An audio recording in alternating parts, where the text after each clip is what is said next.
Am I the a-hole for replacing my daughter and not including her as a part of my new family?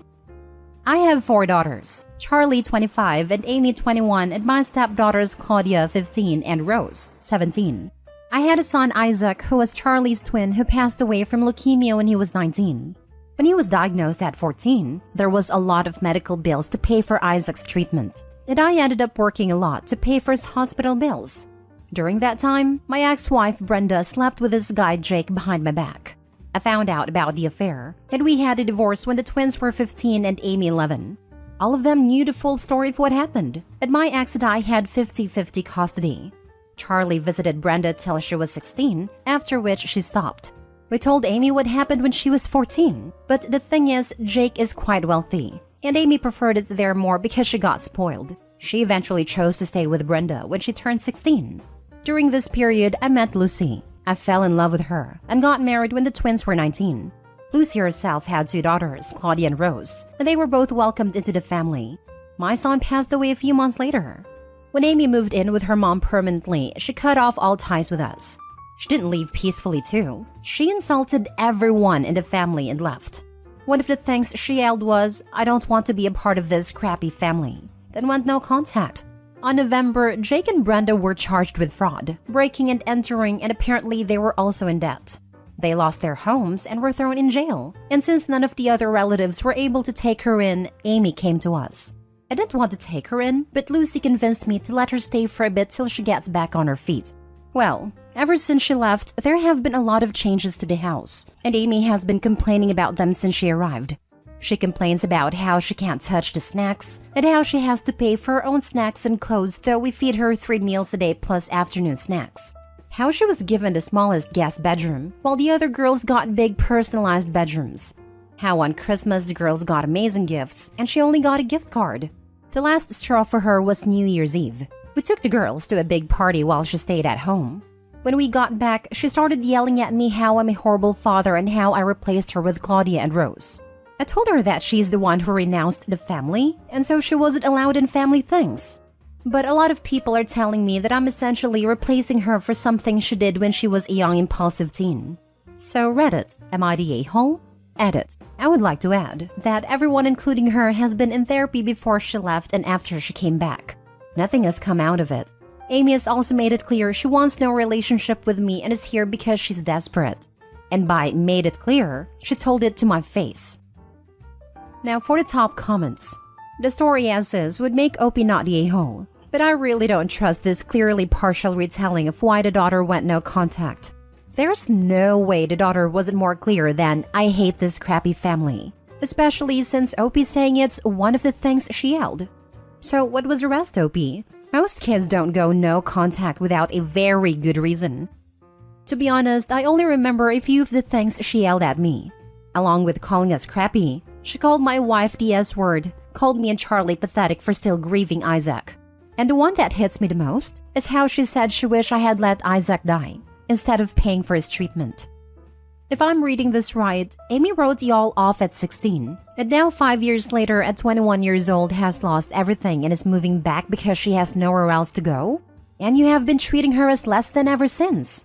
Are y'all charging her rent? Does she have a job? What is the long-term goal? It sounds like she isn't quite a family member but not quite a tenant either. She just exists in a home where she has to buy her own snacks? Nope, she doesn't pay rent. She works as a cashier and has been saving money for paying rent at her dorm.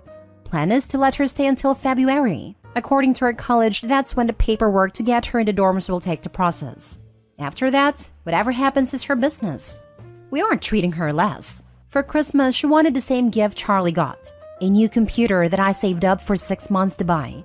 And for New Year's, we were going with Lucy's family and she's always rude and disrespectful to them. They came over for Christmas and she insulted them a bit. And you have to realize that we are only making her buy extra snacks. We do tea here, and for that we give her pie, cake, and whatever we are eating is whatever she gets. Not the a-hole. She made her decisions and these are the consequences. Has she apologized for what she did? If she wants things to improve, that would be a start. Nope. Next story. Am I the a-hole for robbing my brother of his full inheritance? My brother Ben, 35, is spoiled.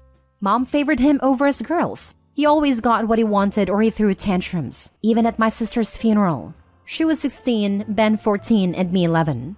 My dad has 2 brothers and 1 sister. When my uncle was 22, he came out as gay. My grandparents were shocked, but they loved and accepted him for who he was. My dad married my mom and with my uncle did lots together. So to us, he was the fun uncle. My aunt and other uncle married their partners, but they were always critical of my other uncle because of his life choices.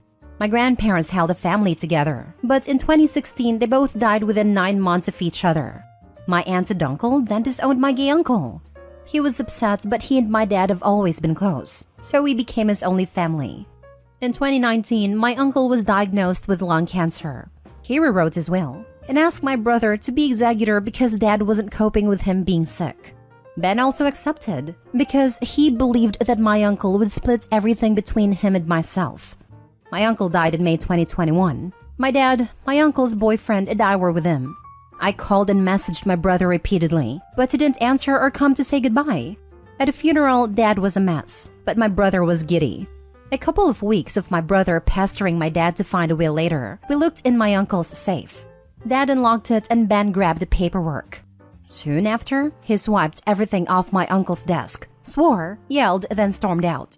Later, I found a will, and my uncle had split his estate 4 ways, 1/4 each to my brother, myself, and my uncle's boyfriend and cancer research. Ben was angry because he only got 1/4, so he contested the will. He claimed that he only accepted a job of executor because he was promised half. He believed he should get half, and the other half should be split 3 ways. It went to court in October 2022. I testified, and when asked if my brother should get half of the estate because of all the work he had to do, I said no. I said my dad and I had done more than my brother helping my uncle simplify his affairs prior to his death, and that my uncle was a deliberate man, and we should respect his wishes. Ben was livid, but still thought he would win. He didn't. Then early December, I was notified that Ben got 1/4 minus costs, and the rest of us got 1/4 each. He went nuts, demanding I compensate him because I cost him his money. My mother blew up my phone with, "How could I do this to her baby?" And relatives are telling me I did a wrong thing. Mom banned me from Christmas because of my poor behavior. My parents divorced when I was 16, then told everyone I refused to come after what I did.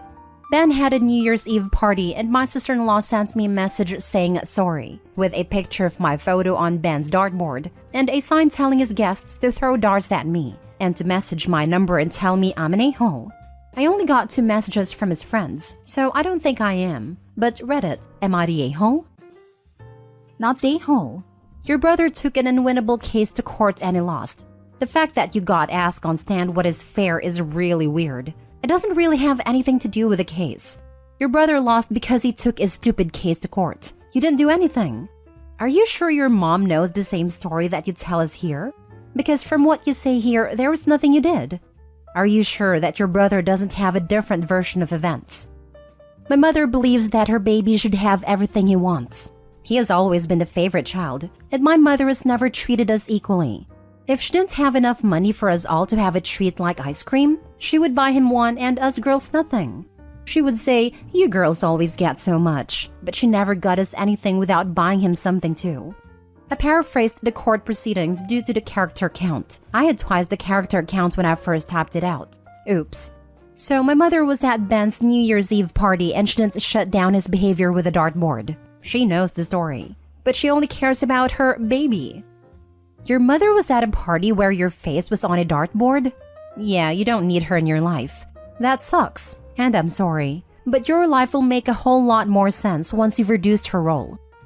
I don't really understand why you maintain a relationship with these people. Often, folks here are deluded into thinking others care about them when they don't. But you seem very clear-eyed that they hate you. What exactly do you get out of the relationships with your mother and brother? It is becoming clearer. I guess I have been conditioned to accept being treated like this, so I just took it. I am learning a lot, and I kind of wish I had posted about my family sooner. I honestly get nothing from the relationship with my mother and brother, but it's hard to let go of an ideal, I guess. Next story. Am I the a-hole for skipping New Year's Eve at my child-free sister's? Last week, I hosted Christmas for my family. I, 33 male, have a 2-year-old with my wife. Every year, it's at my sister, parents, or my house, and it rotates every year. One of us hosts Thanksgiving/Christmas/New Year's. In the last year, my sister, who is vocally child-free, got a dog. I love my sister, but we are very much opposites. So when I had my kid, it changed our relationship a bit. She tolerates, in her words, my son. She has never watched him. I've also never asked. My son is present at all family functions, and this annoys my sister.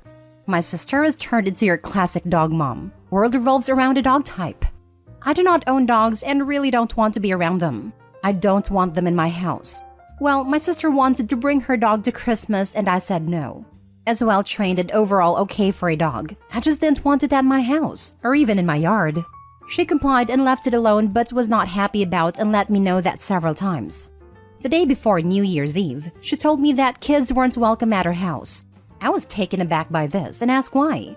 She just said alcohol would be present as we all drink and family friends also come to this party, and just said it wouldn't be appropriate for a 2-year-old to be present.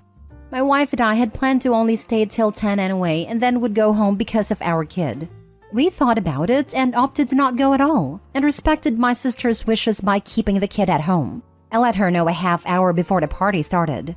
Wife and I treated it like any other night, wouldn't even stay up till midnight. By 11, I noticed missed calls from her and didn't answer. Fell asleep while texts started coming in, calling me an a-hole, calling me a dog hater, saying it was rude I didn't come to the party, said it was BS that she got my kid a Christmas present but didn't get her dog anything. The list went on, and she was clearly drunk. I tried to call her, she didn't answer, and got a text, "I'm not answering, a-hole." So am I the a-hole here? Now for the comments. Said it was BS that she got my kid a Christmas present but didn't get her dog anything. I know this must have been super unpleasant to deal with, but it cracked me up.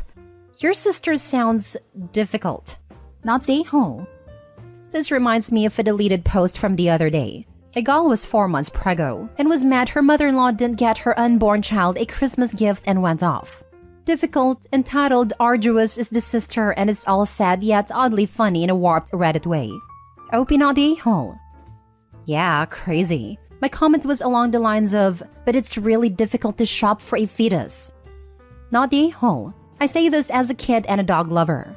She was testing you and wanted you to protest when she said that her nephew wasn't welcome. You didn't take the bait, and she ironically threw a toddler-sized tantrum. Good for you and your wife for not arguing, complying, and staying home. The only misstep is that you called her back. Should have just ignored it. I would leave it alone. This is a her problem, not a you problem. And no, you didn't need to get her dog a gift. I rolled my eyes at that one. Lol. I can't stand children and love dogs. Sister is on some weird power trip, thinking other people should treat her dog the same as they treat a related child. I bet the sister wanted an argument, because you don't spam messages at someone during a party, unless you care more about the arguments you are causing than having fun. Last story. Am I the a-hole for not inviting my stepmother to my wedding? I, 32, female, am getting married to my fiancé, 38, male this year. My parents separated when I was 14 years old. My dad left my mom for a secretary we'll call Anna after my mom was in an accident that left her badly visibly scarred, leaving her to raise my 2 sisters, both 25 twins, and me alone. This completely devastated my mom and she was depressed for a long time. She's okay now, but she's never completely recovered. I'm the oldest child by a long stretch, and I was basically left to raise my sisters and look after my mom for a lot of my teenage years. I was very, very angry for a long time, and I refused to see my dad until I was in my mid-20s. However, both my younger sisters were slightly too young to grasp what happened and continued to visit him on the weekends. They bonded a lot better with Anna than I did, and in many ways, she was like a mom to them. She introduced them to a lot of female things, like makeup and fashion, because my mom's scarring meant she didn't feel comfortable with that kind of thing.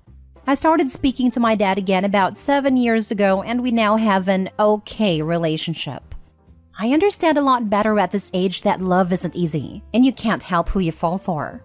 I'm also on reasonable terms with his wife, who has tried extremely hard to bond with me since I was a teenager. My mom has never fully recovered from what happened and never found anyone else.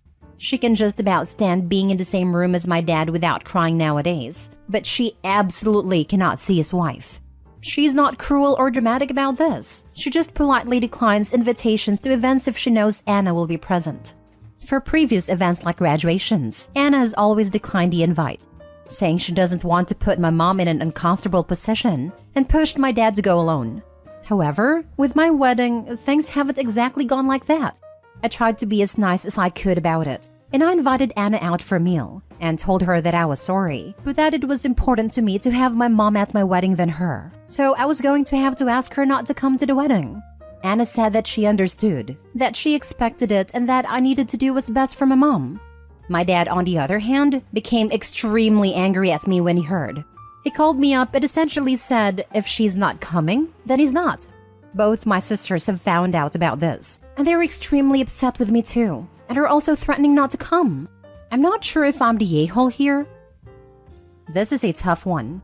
Your father abandoned all of you, and it was you and your mother who bore the brunt of the consequences of his actions. Suddenly having to raise 3 girls on her own must have been scary and stressful for your mom, and you had to take on that stress as well, caring for your sisters and helping your mom through all of that difficulty. Meanwhile, your father got to go and start a brand new life with his secretary and got to be the fun weekend dad to your younger sisters when it was convenient for him. I see comments on here telling you that you and your mother need to get over the past, but the fact that you both still carry a lot of that weight from the past with you shows how heavy it all truly was for you. Honestly, you don't owe your father a thing. You have been graceful with both he and his wife, and for them to demand that you place their attendance at your wedding above your mother's is out of line.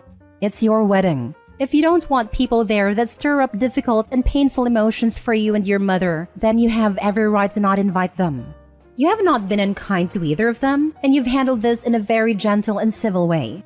You are not obligated to accommodate them any more than you already have. Not the a-hole. Update. Thanks all. Your comments have made me see sense. I'm going to take my dad up on his offer not to come and let my sisters know they're welcome not to either. My mom's my best friend. She's been there for me my entire life, even through her own misery. If no one else comes, but she's there, I'll be happy. Update 2. Called my dad. Tried to appease/diffuse the situation by apologizing.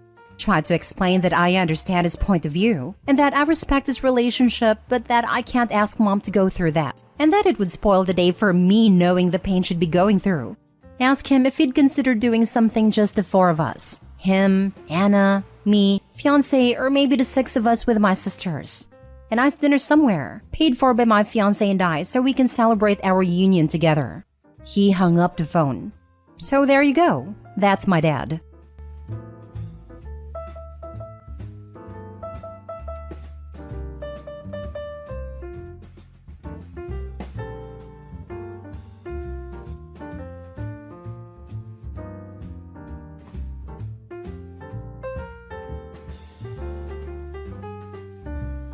Update.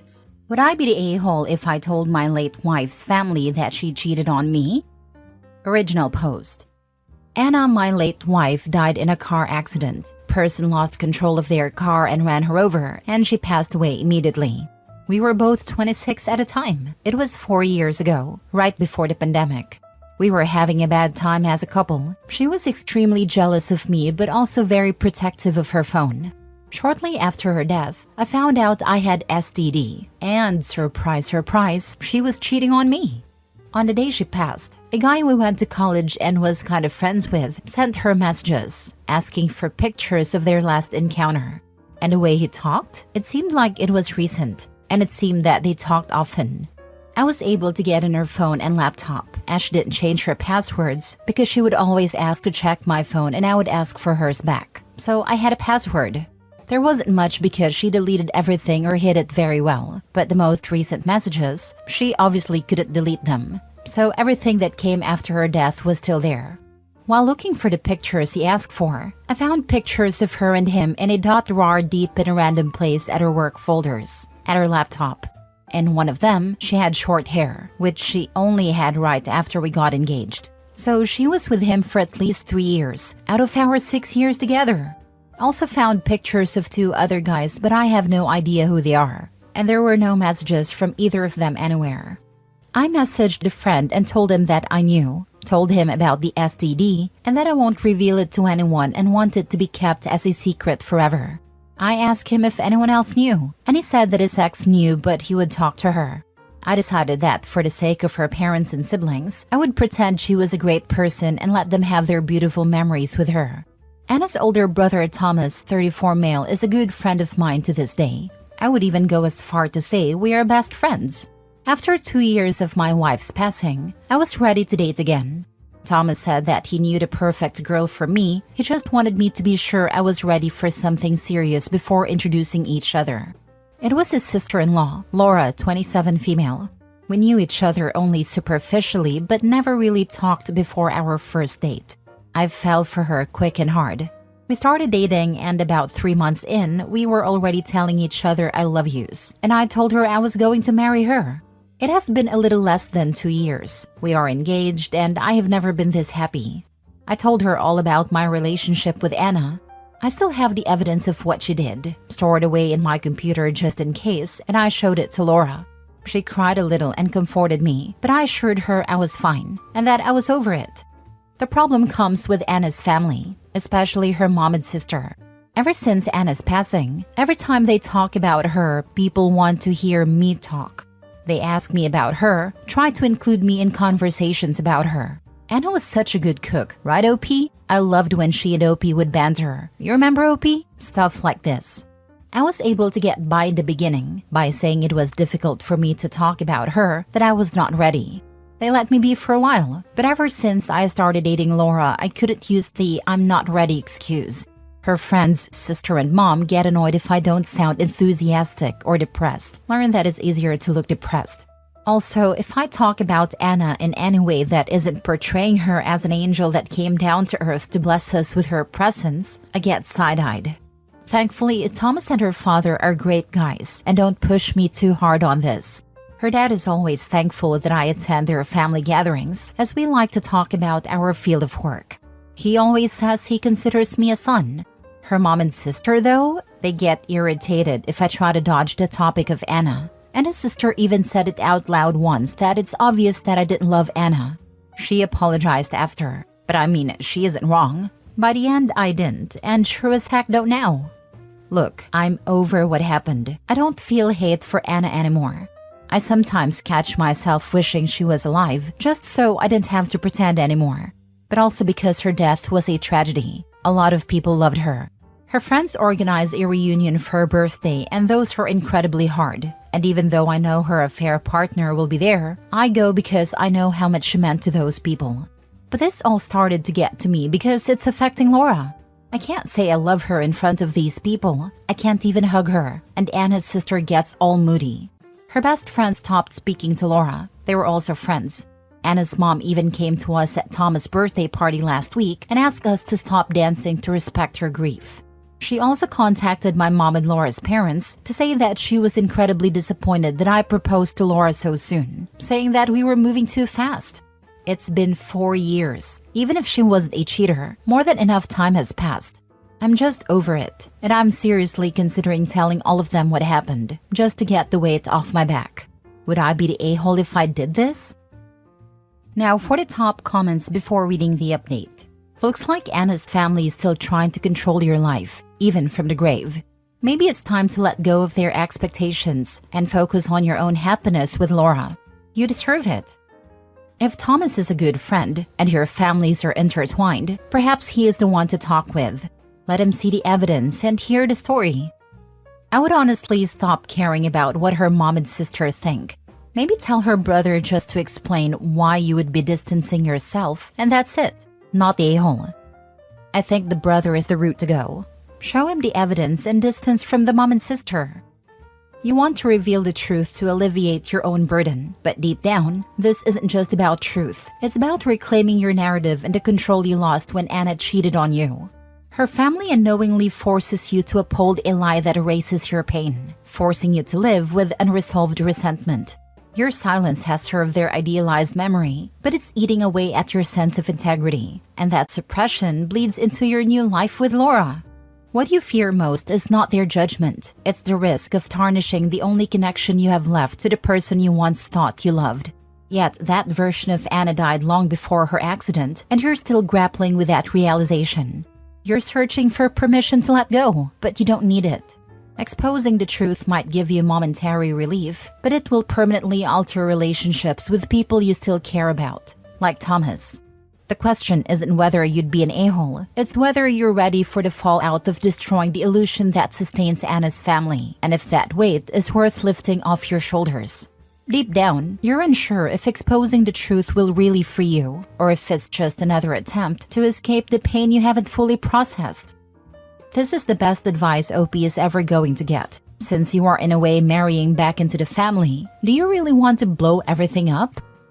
I mean, they're going to blow up everything once he does marry her. They're making comments about him not loving Anna and moving on too quickly. Those comments will never stop. It will become his and Laura's kids should have been Anna's, and on and on. Someone, OP or Laura, is going to snap when they aren't all allowed to celebrate milestones because of grief over Anna. Now for the update 2 months later. Hello again. Sorry for not replying to most of you. There were too many comments and I wasn't able to respond to many. Thank you so much for caring though. I had used Reddit for advice on a work-related issue in the past and it was helpful. I feel like it came through again. Only updating because I received so many DMs asking for it. And I hate when I read something and has no solution. And as I think there's no harm in doing it, here I am. Something that I want to add because I didn't feel it was relevant before, but seeing so many people saying so many mean things about Anna made me feel like it's relevant, just for some people to understand how I feel about her. Maybe it isn't relevant, but I feel like saying it and putting out there. Anna loved me. She really did. She wasn't some monster that wanted me to be miserable and make me a fool. I saw the way she talked about me to other people. She loved me. She was worried I would divorce her and was talking to people about how to turn around our marriage, how to put it back on track. The issue was that she had a kink, and I absolutely had no desire to partake in it. I won't say what it was, but let's just say she did stuff to the guys, not the other way around. Honestly, the guys in the pictures looked pathetic, and if those were to leak, they would be the ones ridiculed, not me. The affair partner that I talked to was desperate when I told him I had pictures. That's also what made it 10 times easier for me to move on. I would say this was better than if she had a normal affair, at least for my mental health. Anyway, she asked a couple times, once early in the relationship and another time after we got married, and I refused unequivocally both times, and was particularly judgmental about it. All the pictures I found were of her in those kink scenarios. So yeah, she was actually frustrated and used those men to satisfy her kink. But she loved me. She was just very selfish, dumb, and reckless. I really believe this. And I say all of this because she was a really terrible wife. She cheated on me for years because of a freaking kink. But she was not a terrible person. She was only a terrible partner. There is a reason so many people loved her so much. I went with my gut feeling of talking to Thomas. Seems like a lot of people came to the same conclusion, that this was the best way to deal with this. Me and Laura went to his house and we talked to him and his wife, Laura's sister. I told them that I was only bringing this up now because mine and Laura's lives are being affected by the way people perceive me as Anna's husband. People want me to be a memory of her life, when in reality, being reminded that I was married to her felt like a gut punch and I'm at my limit. But I kept on trying because I love her family. And I know how much she meant to many people. I told them that I did not love the person she became when she died, that we were probably headed for divorce soon, even without the things I learned. The only reason I didn't share it with anyone was because I didn't see a point to tarnish her memory and change people's perception of her when it wouldn't matter to anyone, and it would only bring pain for those that loved her. Now though, this decision is biting me in the butt, because I also have to act like she was perfect. The reason I told them this way was so they could opt in to knowing more if they wanted. But if they would rather stay ignorant to the situation, they could. Thomas wanted to know everything, so I told him. He asked to see the proof, and I told him that the pictures were sexual and graphic. It was not a good idea for him to see it. He asked his wife to see them. I showed it to her, and she confirmed to him that it was real. And they were really bad. She actually flinched looking at them. He asked if it was only one time, and I told him it was with 3 different guys, and one of them went on for at least 3 years that I knew of. He was mad, cussed a lot, not at me but at the situation. I started to regret everything at that point. He said, "Why is she so freaking stupid?" He called Anna stupid a bunch of times. He asked for some time to think stuff over and went out. I left Laura and her sister talking and also went on a drive. About an hour later, Thomas called me and asked me to come back to his house. He and Monica gave me a hug. She was crying a lot. He asked me what I wanted to do. I told him that all I wanted is to move on from this and be happy with Laura.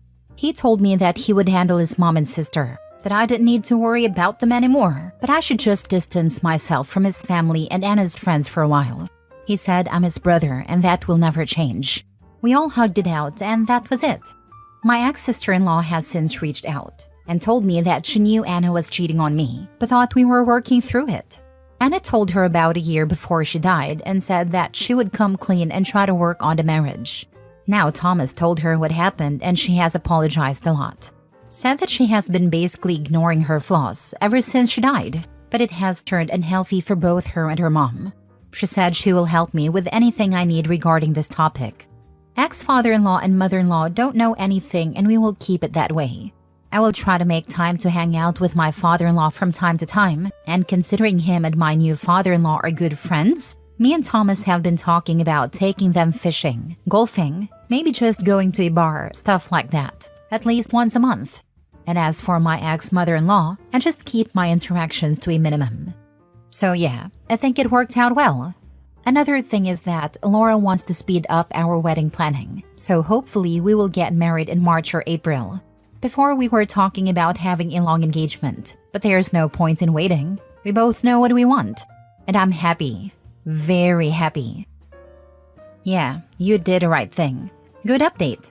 On your ex-wife loving you, I believe you. She probably was a very mentally disturbed person, but bad people, narcissists, and mentally unwell people can love, and maybe she did. But if I were you, I wouldn't think about that too much. I don't really think about it. I read my first thread again before posting this update, and I guess I felt weird seeing so many people talking the way they did about Anna without knowing the context. And honestly, I don't think I hate her anymore, and understand she had an urge and needed to scratch it. It just so happens that the urge she had was something that was off limits to me, and she couldn't contain herself and was weak and selfish. I don't know why I feel like this. I guess the kink made it easier to rationalize in my head. Your ex-sister-in-law sounds like a piece of work. Best of luck forwards. Yeah, honestly, I don't buy much of what she said, but if she doesn't mess with my life, I will leave it be. Last story. Am I the a-hole for telling my ex-husband there is no us anymore? 2 years ago, I, 37 female, was married to my ex-husband Jason for 5 years, together for 6. Our marriage had been pretty rocky and we fought frequently. Eventually, I guess it got to a point where he decided to cheat on me. I didn't even realize what was going on until I had come home one day to find her and him kissing in the kitchen. That's when he told me that he was seeing someone and that he was in love with her. I'll call the woman Emily for privacy. Emily didn't say anything. She just kissed him on the cheek again before going into the bedroom to help him pack his stuff up, while Jason began telling me about how it'd go through with a divorce. My heart was broken. And to think that just a few weeks prior, this was the man who was telling me future names for our kids. Fast forward 2 years later after that, I am currently engaged to a wonderful man. Recently, we have been planning our wedding as well as our honeymoon. We have also discussed the topic of children and agreed that none of us plan to have children in the near future. And I am so thankful that I didn't end up having any with my ex. This is not disrespecting people who do have kids. One night when I was watching Netflix on a couch, my doorbell rang. I looked through the peephole to see my ex standing there, crying and begging me to talk to him. I opened the door and asked what was wrong, because I wasn't sure if it was an emergency or not. He started by saying he was sorry, Emily was crazy, and that he wanted to come home to me and be the one sleeping with me at night instead of Emily.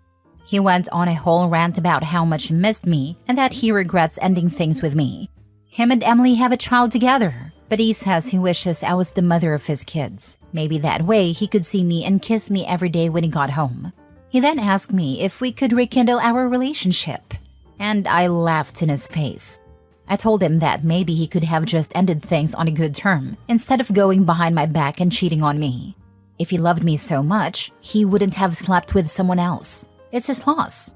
I've already moved on as well.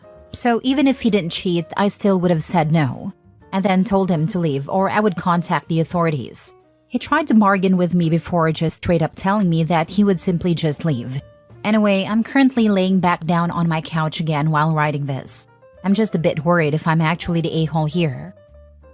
What? You mean you didn't put your life in pause and wait around for that prize specimen of a fool?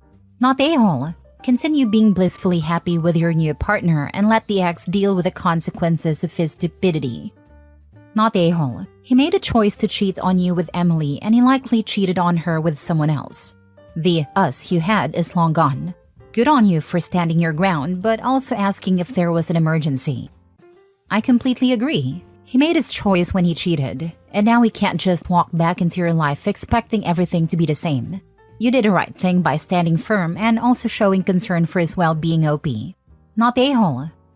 Personally, I'd message his lovely wife. Hey, just a little advice. Keep your crybaby husband on a tighter leash. I don't need him showing up at my door, crying and begging me back. I do not want to get police involved, but I will if you don't keep the man you desperately wanted in check. Thanks, and I appreciate it. But I'm petty and I'd like to cause drama for them both and let her know she won what she created. A cheat.